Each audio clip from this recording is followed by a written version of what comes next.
Hello friends, good evening, good afternoon, good evening, जिस समय भी आप लोग मुझे देख रहे हैं। तो हम स्टार्ट कर रहे हैं हमारा बीकॉम थर्ड ईयर में। And what we have taken in BCom third year, हम लोग यहाँ पे ले रहे हैं क्या, accounts. And the first topic that we are taking is your internal reconstruction. क्या नाम लिखा हुआ है जी?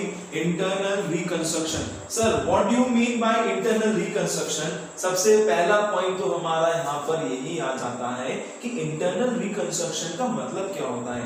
What do you mean by internal reconstruction? Sir internal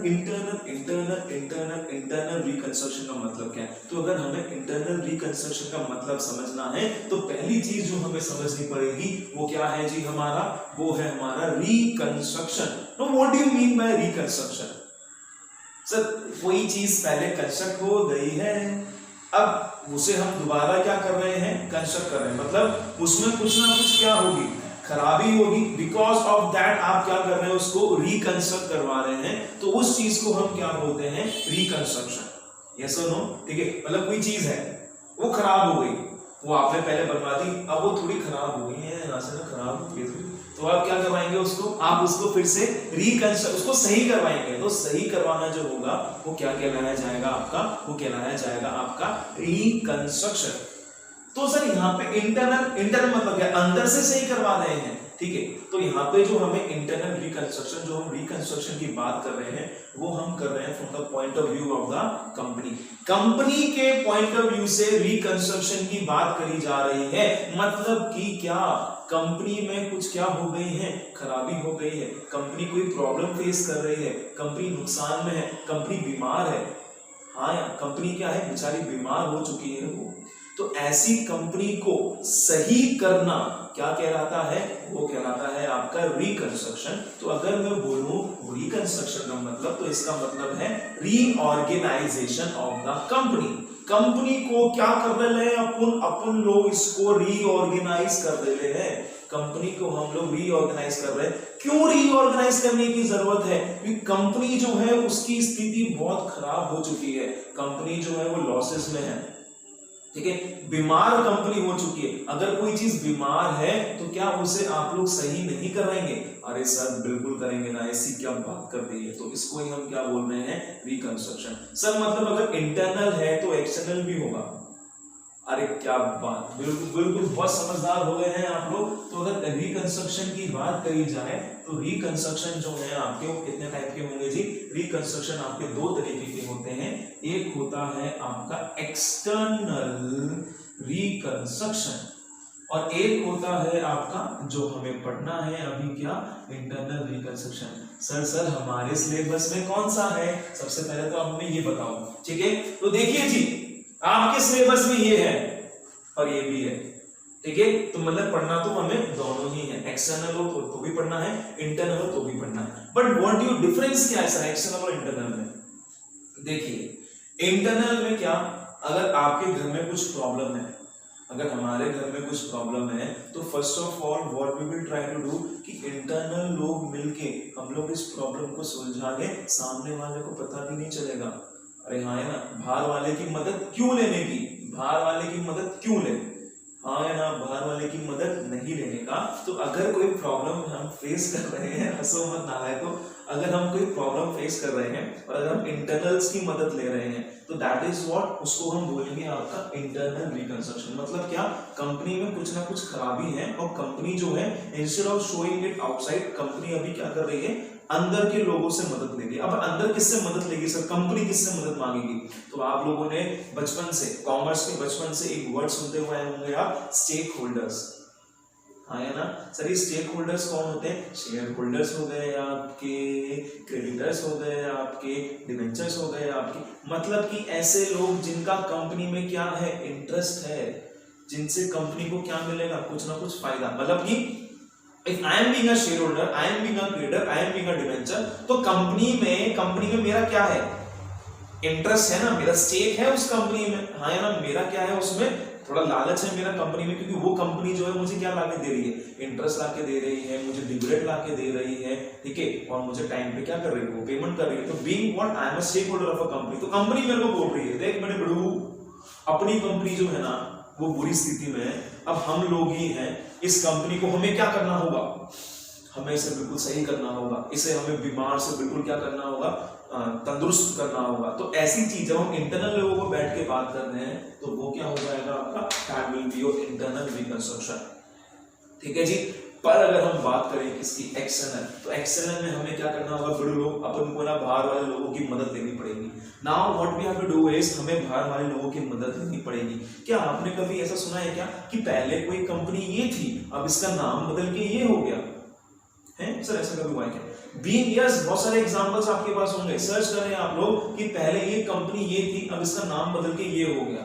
ठीक है, सारे अंदर के लोग जो हैं वो सब वही हैं। ठीक है, पहले एक बैंक था आपका, शायद बहुत पुराना बैंक था, मैं नेम भूल गया उसका, that bank being converted into your private bank. ठीक है, उस बैंक को क्या कर दिया गया, कन्वर्ट कर दिया गया प्राइवेट बैंक में। तो बैंक तो वही है, बैंक वही है, अंदर के लोग, कार्य जो आपके वर्कर्स हैं वो सब सेम है, बट उसका नाम चेंज हो गया और उसका मैनेजमेंट चेंज हो गया। सर ऐसा क्यों करा? क्योंकि जो पुराना बैंक था वो संभल नहीं रहा था, उसकी लोगों के सामने क्या थी, गंदी इमेज है, कितना गंदा बैंक है, ये इमेज बन गई थी लोगों के सामने। उसको सही करने के लिए क्या करा गया, एक नया नाम लेके आए। लोग वही हैं, रिश्ता वही, सोच नहीं। ठीक है, रिश्ता वही, सोच नहीं, एक नया नाम लेके आए उस बैंक का, प्राइवेटाइज कर दिया बैंक को, अंदर के लोग सब वही बैठे हुए हैं। ठीक है, जो वर्कर्स है सारे वो सब वही हैं। अब जो कंपनी है वो कैसे काम कर रही है, इफेक्टिवली काम कर रही है। ठीक है, ऐसे केस को हम क्या बोलते हैं, इसको हम बोलते हैं एक्सटर्नल रिकंस्ट्रक्शन। मतलब कि मानेंगे अगर एक कंपनी जिसका नाम क्या है, ए लिमिटेड, तो एक्सटर्नल रिकंस्ट्रक्शन में क्या होता है, ये जो कंपनी है ये कंपनी हो जाती है बंद।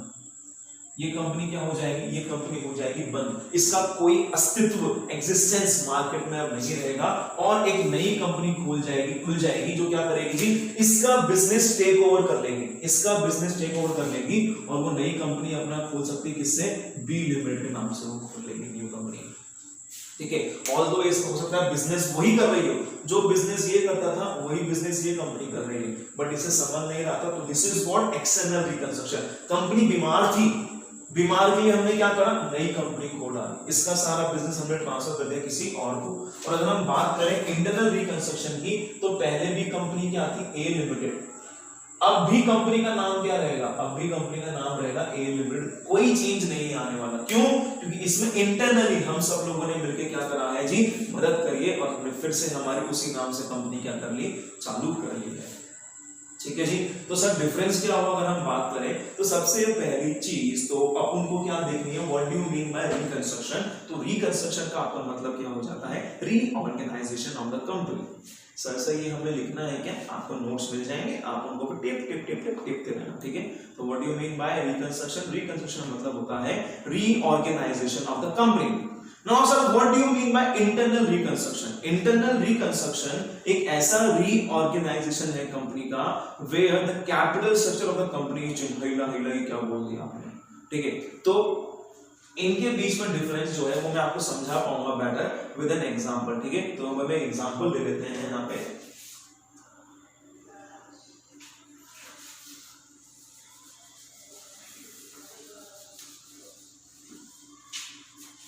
चलिए, यहां पर एक कंपनी है, एक कंपनी की आपको बैलेंस शीट बनाती हुई दिखाई जा रही है। अरे वाह सर, बैलेंस शीट, चलो जी। इस कंपनी के पास फिक्स एसेट्स हैं, लेट्स सपोज 12 लाख के। इस कंपनी के पास करंट एसेट्स हैं, लेट्स सपोज 8 लाख के। अरे वाह सर, इस कंपनी के पास इक्विटी शेयर कैपिटल है, कितने की बोले चलो 15 लाख की। और इस कंपनी के पास क्रेडिटर्स हैं, कितने के मान रहे हैं हम लोग क्रेडिटर्स,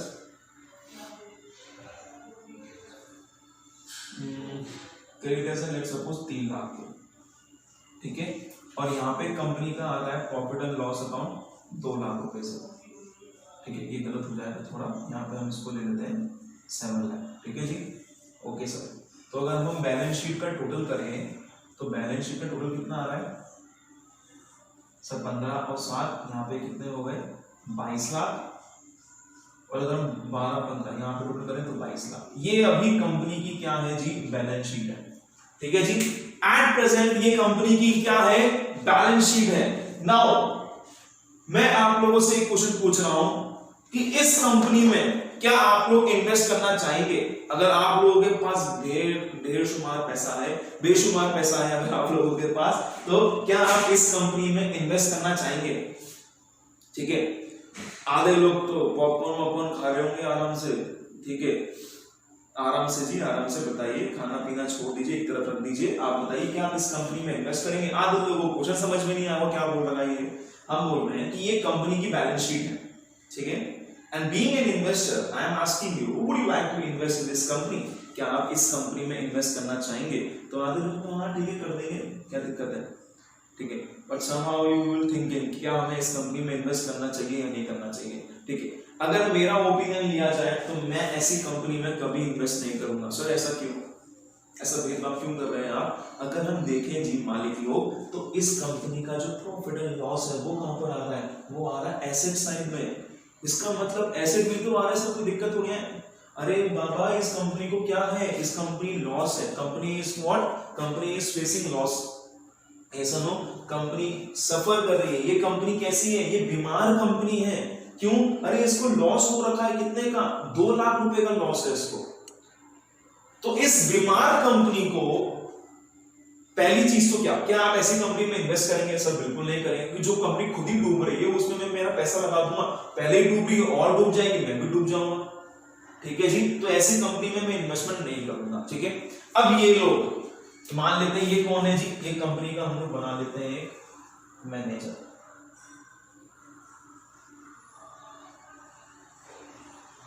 ठीक है, ये क्या है अभी उदास है बेचारा, ठीक है, ये क्या है कंपनी का, ये कंपनी का मैनेजर है, ठीक है। अब ये बोल रहा है कि यार मेरी कंपनी में तो कोई इन्वेस्ट ही नहीं करेगा, ऐसा नो, मेरी कंपनी में कोई इन्वेस्ट नहीं करेगा। रीजन बीइंग व्हाट, मेरी कंपनी कैसी है, मेरी कंपनी जो है वो बीमार कंपनी है, मेरी कंपनी में कोई इन्वेस्ट नहीं करेगा, तो मुझे मेरी कंपनी को बीमार से सही करना है। एक चीज इसमें कॉस्ट क्या है, गलती एक, बस एक चीज की वजह से हम बोल रहे हैं कि ये कंपनी क्या है, बीमार, और वो क्या है सर, इसका ये जो है ये लॉस है। अगर ये लॉस हट जाए तो कंपनी बिल्कुल सही हो जाएगी, हाँ ना। तो आप बोलोगे सर क्या दिक्कत है, लॉस ही तो हटाना है, हटा दो, लो हट गया लॉस। तो भाई ऐसा नहीं कर सकते, बिकॉज जब आपने अकाउंटिंग रिकॉर्ड्स पढ़े हैं, जब आपने 11th 12th में चीजें पढ़ी थी, तो हमने डबल अकाउंटिंग सिस्टम करा था। अगर आप यहाँ से कुछ चीज कम कर रहे हो तो आपको यहाँ से भी क्या करना पड़ेगा, कुछ कम करना पड़ेगा। आप देखिए ना, आपकी बैलेंस शीट मैच नहीं होगी, फिर यहाँ पे फिगर कितनी आ रही है 22 लाख, और यहाँ पे कितना आएगा सिर्फ 20 लाख। तो इसको सिर्फ राइट ऑफ करना ही सही डिसीजन नहीं है। सर यही दिक्कत है, ऐसे हटा दो, तो ऐसे इसको हम नहीं कर सकते, ठीक है। मतलब कि क्या, अगर हमें यहां से ये कम करना है तो हमें यहां से ये कम करना पड़ेगा, यस और नो, यहां से ये कम करना पड़ेगा। ये बेचारा क्या सोच रहा है कि मेरी कंपनी अगर बीमार है तो मेरी कंपनी सही कैसे हो जाएगी। अगर मेरी ये सोच रहा है, हाँ ये क्या कर रहा है, ये सोच रहा है, तो ये सोचेगा तो ये कैसे सोचेगा, आंखें बंद कर दें इसकी, और अब ये क्या हो जाएगा, ये खुश हो रहा है, ये सोच रहा है काश काश मेरी कंपनी की जो बैलेंस शीट है, मेरी कंपनी की जो बैलेंस शीट है वो कैसी हो जाए, मेरी कंपनी की बैलेंस शीट कुछ ऐसी हो जाए।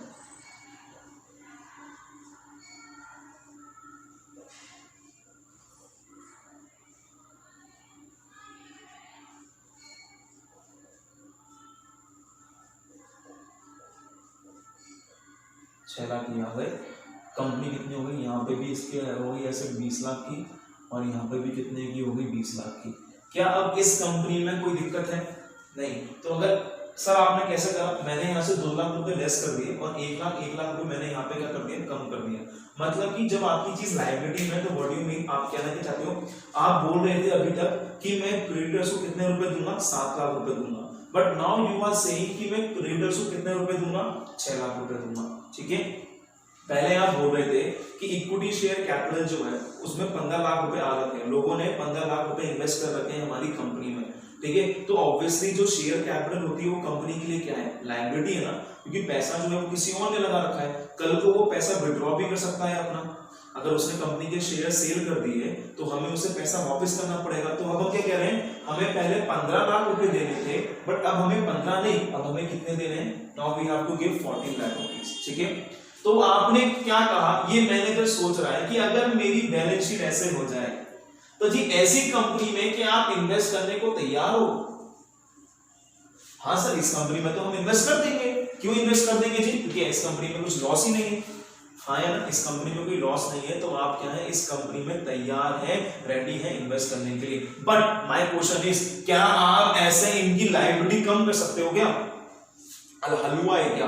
ठीक है, कि जब मर्जी आई तब तुम्हें 6 लाख, पहले बोल दो 7 देंगे, फिर बोलो 6 देंगे, तो इज इट पॉसिबल? तो पहली चीज जो आपको करनी पड़ेगी for the purpose of internal reconstruction is, हमें क्या करना पड़ता है, हमें मीटिंग बुलानी पड़ती है। What we have to do is, हम लोगों को मीटिंग बुलानी पड़ती है। सर मीटिंग किसकी बुलाएंगे? आप खुद होंगे, कंपनी होंगी, जो डायरेक्टर्स हैं कंपनी की वो लोग होंगे, और क्रेडिटर्स होंगे, जो शेयर इक्विटी शेयर होल्डर्स हैं वो लोग होंगे, प्रेफरेंस वाले होंगे, all the stakeholders will be called in the meeting. अब उनकी मीटिंग बुलाई गई, अब उनको क्या समझाया जाएगा वो आप मेरी बात समझें।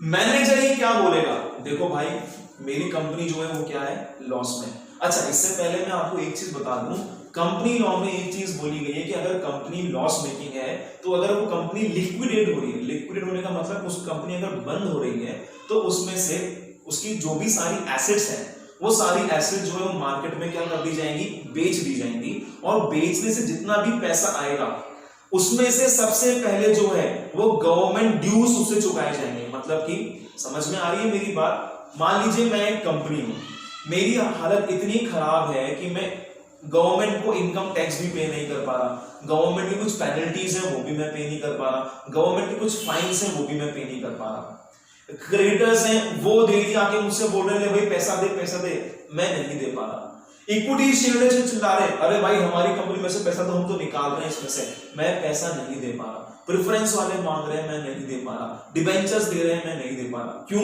व्हाट आई एम सेइंग कि मैं क्या हो चुका हूं जी, बिल्कुल कंगाल हो चुका हूं, मेरे पास, मैं एम बैंकक्रप्ट, मेरे पास पैसा नहीं है। तो ऐसी कंपनी को हम लोग क्या करेंगे जी, लिक्विडेट कर देंगे। मतलब कि ऐसी कंपनी को हम बंद करने का समय आ गया। तो ये कंपनी बंद कैसे करें? ताला मार दे बंद हो गई? नहीं, हम देखेंगे इस कंपनी में क्या क्या एसेट्स हैं। हम आए देखे, वो लैंड है इनके पास, कार है इनके पास, फर्नीचर है इनके पास, एसी है इनके पास, फ्रिज है इनके पास, सब बेचो। ठीक है, तो आपकी जितनी भी फिक्स एसेट्स, करंट एसेट्स वगैरह होंगी, बैंक में जितना भी पैसा होगा, डेटर से जितना भी पैसा आ रहा होगा, ये जो है एक लिक्विडेटर अपॉइंट करा जाएगा, और बेचने करने का काम, सारा काम करेगा लिक्विडेटर करेगा। ठीक है जी, लिक्विडेटर सारा पैसा इकट्ठा कर लिया, अब आपके पास क्या हो गया है जी, पैसा आपके पास इकट्ठा हो गया है एसेट्स वगैरह को बेचने से। ये रूल है, प्रिसाइज रूल है कि किन किन लोगों कैसे कैसे, लिस्ट बना रखी है, सबसे पहले इनको पेमेंट करेंगे, फिर इनको करेंगे, फिर इनको करेंगे, फिर इनको करेंगे। ठीक है जी, तो हमने पेमेंट करना चालू करा। सबसे पहले हमने कहा कि पेमेंट किसको होगी जी, गवर्नमेंट को हो जाएगी, गवर्नमेंट जो ड्यूज है उनको पेमेंट करेंगे, फिर डिबेंचर्स को करेंगे, फिर प्रेफरेंस शेयर्स को करेंगे, फिर क्रेडिटर्स को करेंगे, अंत में जाकर पेमेंट किसको होगी, इक्विटी वालों को होगी। क्लियर है ये चीज? हाँ जी। तो इस मैनेजर ने क्या बुलाई मीटिंग, उसने कहा देखो जी कंपनी की हालत तो बेकार है, हम लोग कंपनी हमारी करने जा रहे हैं जी, बंद करने जा रहे हैं। अब अगर हमने कंपनी बंद करी, मेरी बात समझ लो, अगर हमने कंपनी बंद करी तो मार्केट में ये एसेट बेची जाएंगी, 20 लाख की ये एसेट है, ठीक है, मार्केट में बेचेंगे 15 लाख रुपए मिलेंगे इनके, 15 लाख रुपए आएंगे। सबसे पहले गवर्नमेंट जो है वो अपना पैसा लेगा, फिर भाई क्रेडिटर तेरे को पैसे मिलेंगे, और फिर इक्विटी तेरे को पैसे मिलेंगे। मतलब कि जहां तेरे को 7 लाख रुपए मिलने होंगे ना, वहां कहीं ना कहीं तेरे को 3-4 लाख रुपए मिलेंगे, और जहां आपको 15 लाख रुपए मिलने थे वहां पे आपको 9 या 10 लाख रुपए मिलेंगे। तो हमने कहा भाई एक तो तरीका ये है कि हम कंपनी बंद कर दें, या फिर हम आपसे कुछ मदद मांगते हैं। वो मदद क्या है? आज आपको 7 लाख रुपए देने हैं ना, आप अपना ये थोड़ा कम कर दो, 7 की जगह बोल दो कि 6 लाख रुपए। मतलब क्या कर दो आप लोग, सेक्रीफाइस कर दो। क्या कर दीजिए आप लोग, सेक्रीफाइस कर दीजिए। मतलब कि आप लोग क्या बोल रहे हैं, 7 की जगह में से कितने रुपए दूंगा, हमसे 6 लाख रुपए लेंगे। इक्विटी शेयर वालों से भी बोल दिया तुम 15 नहीं, तुम कितना, 14 सेक्रीफाइस कर दो। अगर तुम सेक्रीफाइस कर दोगे ना, तो मेरे जितने भी लॉसेस हैं वो क्या हो जाएंगे, रिकवर हो जाएंगे। और लॉसेस रिकवर होने के बाद हम इतनी मेहनत से, शिद्दत से फिर से काम करेंगे कि कंपनी को क्या हो, प्रॉफिट हो। और अगर कंपनी को प्रॉफिट होगा तो कंपनी का प्रॉफिट तो जी आप लोगों का ही प्रॉफिट है, ऐसा नो। तो दोनों तर्क रखे गए किनके सामने, ये मीटिंग में स्टेक होल्डर्स के सामने, creditors, equity shareholders, debentures. If they are agreeing to this conditions, court से प्रॉपर अप्रूवल लेनी पड़ती है फॉर द इंटरनल रिकंस्ट्रक्शन। ये मजाक नहीं है कि आया तो बस क्लेस कर दिया हमने, हमें क्या करना पड़ेगा जी, प्रॉपर रूल्स एंड रेगुलेशंस के साथ इस चीज को फॉलो करना पड़ेगा। तो वो चीज हमने करी है। उसके बाद उन्होंने अप्रूवल दी, उन लोगों से पैसा उन्होंने सेक्रीफाइस कर दिया, उनकी तरफ से पैसा नहीं देना, तो जो मेरे लॉस थे वो अल्टीमेटली क्या हो गए, सेटल हो गए। हाँ है ना भाई, पैसे का जो मेरे को पैसा देना था, पैसे का ना जाना भी क्या हुआ एक तरीके से मेरे लिए आना हुआ ना, पैसे का ना जाना भी क्या हुआ आना था। मैं कह रहा था यार 7 लाख रुपए जाएंगे, अब सिर्फ 6 जाएंगे, मतलब 1 लाख रुपए नहीं जाएंगे, तो 1 लाख रुपए जो नहीं जाएंगे वो मेरे लिए क्या हो गया एक तरीके से पैसे का आना हो गया ना, कि 1 लाख रुपए आ गए, और जो 1 लाख रुपए आएंगे मैंने किसको दे दिए, लॉस, जो लॉस हुआ था मैंने कहा भाई 1 लाख रुपए तू पकड़, ठीक है, इक्विटी शेयर वालों से ऐसे।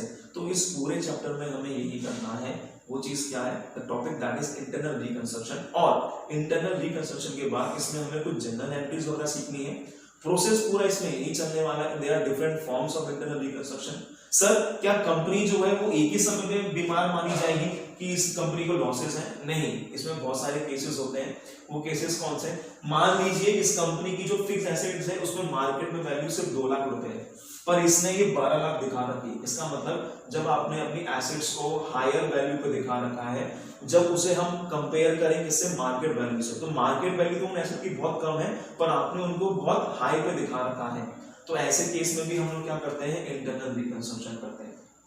ठीक है, जब आपके कैपिटल स्ट्रक्चर जो है वो बहुत ज्यादा क्या हो चुका है, कॉम्प्लिकेटेड हो चुका है, तो इस केस में भी हम लोग क्या करते हैं, इंटरनल रिकंस्ट्रक्शन करते हैं। ठीक है जी, तो यहाँ पे आज हमने क्या देखा है, छोटा सा बस एक बेसिक देखा है। कल जब हम इसके बारे में बात करेंगे तो आपको हम क्या कवर करेंगे जी, इसमें हम लोग कवर करने वाले हैं हमारी journal entries and they are different forms of internal reconstruction. तो वो सब हम कवर करने वाले हैं। तो प्लीज आप लोग एक बार इसको वीडियो को अच्छे से देख ही लिया होगा। ठीक है जी, कंसेप्ट को एक बार रिकॉल कर लेंगे, क्या इंटरनल होता है, क्यों कर रहे हैं हम internal reconstruction, just for the reorganization of the company. Company को बीमारी से लेके उठा के बाजार में फिर से खड़ा करना है, तो उसके लिए हम लोग क्या कर रहे हैं, इंटरनल रिकंस्ट्रक्शन।